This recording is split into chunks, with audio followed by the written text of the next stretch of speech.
welcome to this week's edition of World Crisis Radio. This is Webster Tarpley coming to you from Washington, D.C.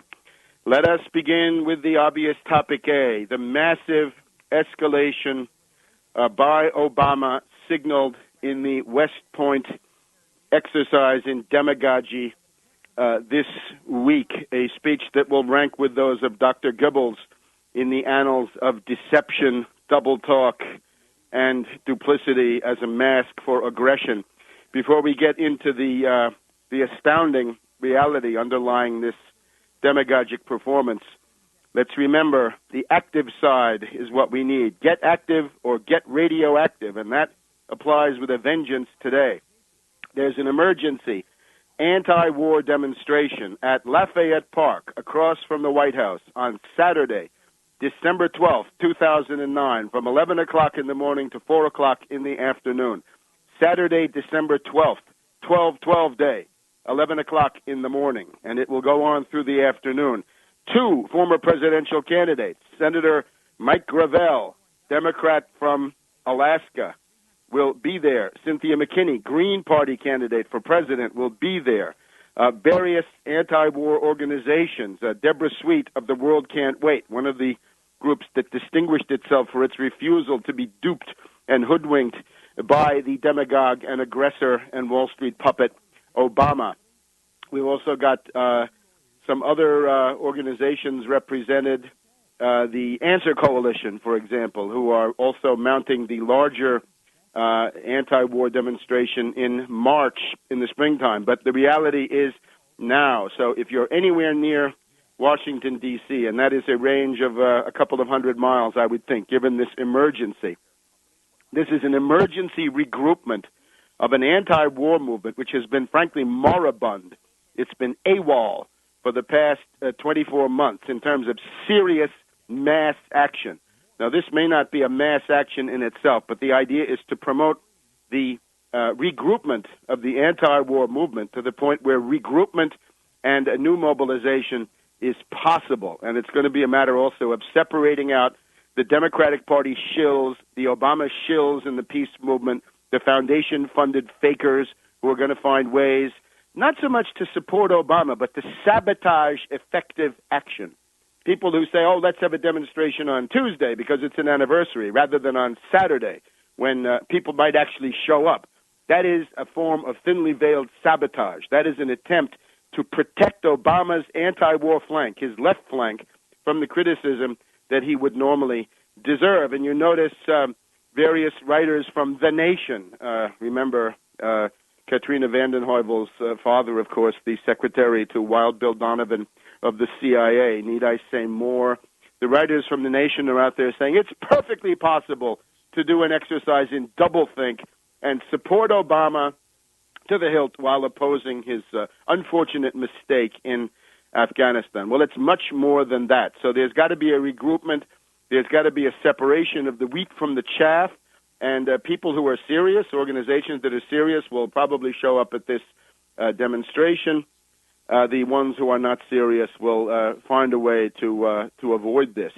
And it'll always be, yes, we'll mobilize against Obama tomorrow or on Wednesday evening at 3 o'clock in the morning or something like this. They'll always have some reason to self-sabotage.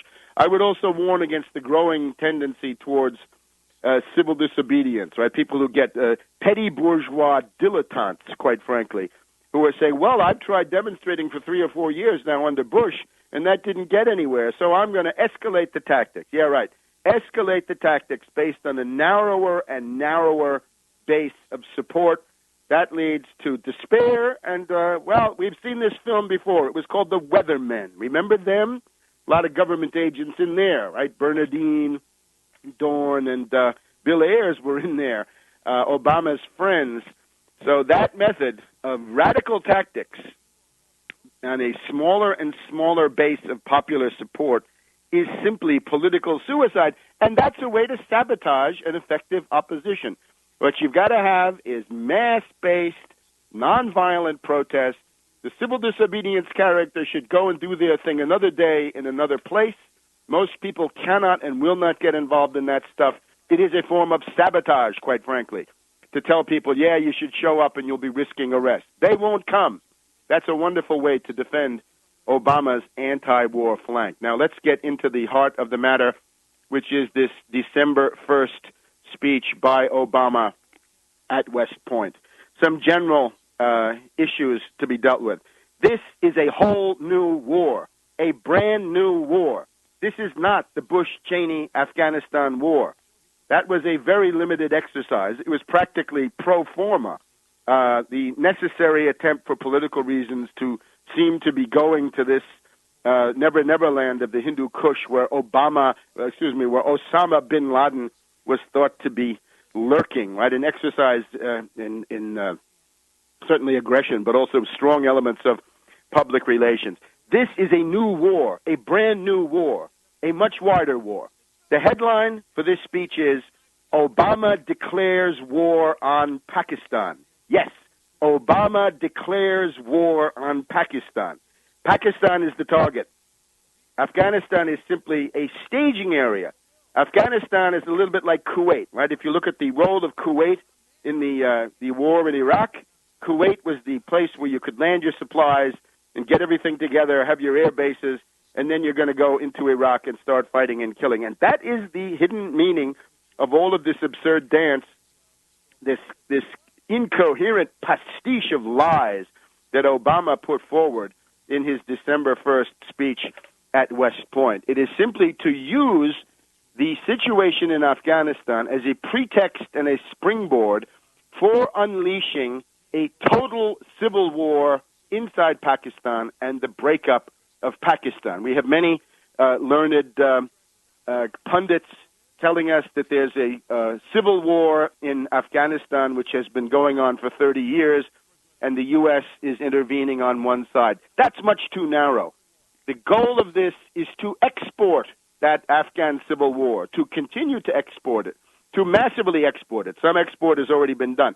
But to export the Afghan civil war into Pakistan, leading towards the breakup of Pakistan.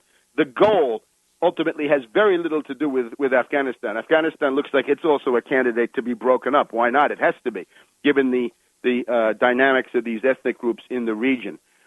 The goal is the breakup of Pakistan into 3 or 4 petty states, micro-states or mini-states, to use Brzezinski's terminology, to prevent forever the obvious overland economic link-up. You might say it's a new version of the Silk Road, from Iran into Pakistan into China, from Iran into Pakistan into India.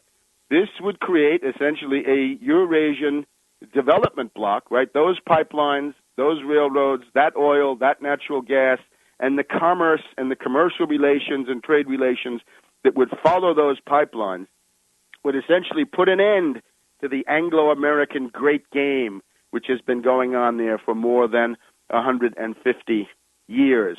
The goal, therefore, is to export the Afghan civil war into Pakistan.